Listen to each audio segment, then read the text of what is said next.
It happens to thousands of candidates every year and are some of the saddest emails that we get. When somebody sends us a message and says, I applied, I failed, what's next?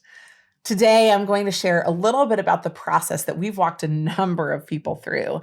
In fact, we have over 100 every year who find us only after they first tried to break into consulting and they don't want to mess up again. Our job today is to walk you through 4 things that you need to think about. First, how to get feedback from the firm so that you can make sure you don't make the same mistakes twice. Second, how to confirm your reapplication period or duration for how long you have to wait to apply again. Third, how to build a great plan to make sure that your success is assured. And fourth, how to execute on that plan. Let's dive into the content. But before we do, just quickly, make sure that you subscribe to this awesome channel with incredible information about applications, job opportunities, consulting, and more. The first thing you need to do after the reality check of a rejection is to identify feedback from the firm that will help you do better in the future. Sometimes firms are very open about the feedback. They'll say, here's what happened, and this was your score, and these are the things that you didn't do.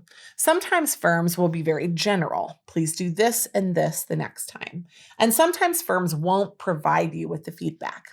But when you ask for feedback, please let them know, this is incredibly important to me. I plan to reapply, and I would love to know what I can work on between now and then to ensure that I have the best set of chances. Overall, the firm will appreciate both your disciplined approach and also that you're open to feedback, one of the key characteristics that they are looking for in their future consultants. Second, when you're engaging with the firm or just by checking out some of the information on their website or videos, confirm what the reapplication timeline is.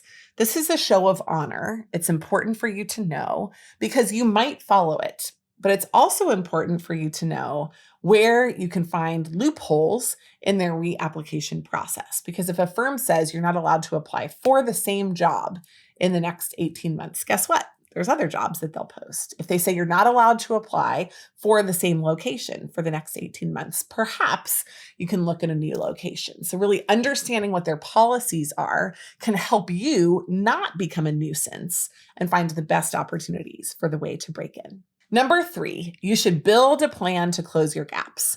So once you know now how long you have until your next application period, where you're thinking about potentially applying that could be different, which job might be a better and more right one for you, or what you could do to rebuild your story, there's a lot to think about here. First, we'd recommend you take a relook at your resume, especially if you fell down in the application process and did not receive an interview.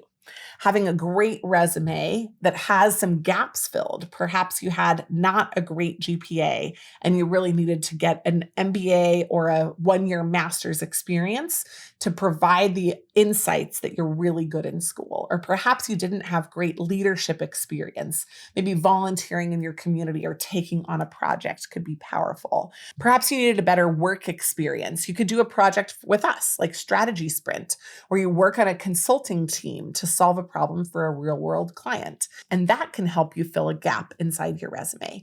So take a look at your resume and think about what you want to be on there the next time you apply. Solve for the gaps. Second, when you're thinking about how to bulk up, focusing on upgrading your interview skills is important whether you fell down in the application process or in an interview.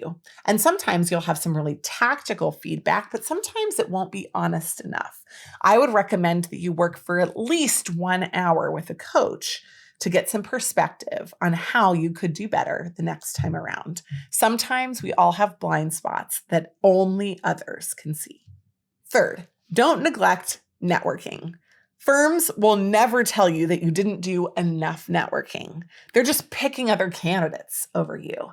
And so make sure that you have the right number of networking candidates 2 to 3 per office that you plan to apply for in the future.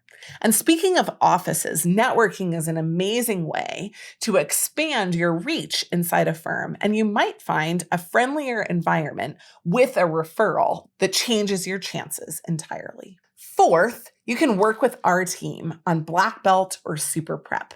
Both of these programs enable you to figure out what your gaps are all the way from the application process through interviews, and also provides the accountability and the expert coaching to get you there. We are so excited to walk alongside you, and there's more information about Black Belt and Super Prep in the show notes.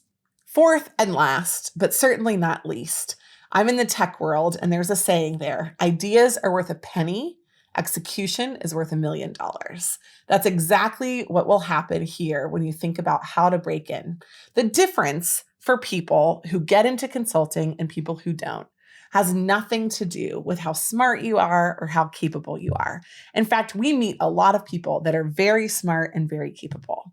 Everything comes down to execution. So once you understand what your gaps were from the firm's feedback, what you need to do in terms of your timeline and your office locations, and you've built a tactical plan to fill your gaps and bulk up so you're ready the next time, it's time to get going. And those who execute will be the ones who get the opportunities in the future. For someone who didn't go through the consulting process in an undergrad structured way, I missed junior recruiting, I missed senior recruiting, I'm a testimony of the fact that you can come in at different stages in your career. And we've worked with hundreds of people a year and thousands over the last decade to help them break into consulting as second chancers. So don't worry. All hope is not lost, but there might be a plan that would be a little harder than the first time around for you to execute on. Just make sure you know what you need to do to succeed this time. We'd love to help and are excited to be a part of your journey.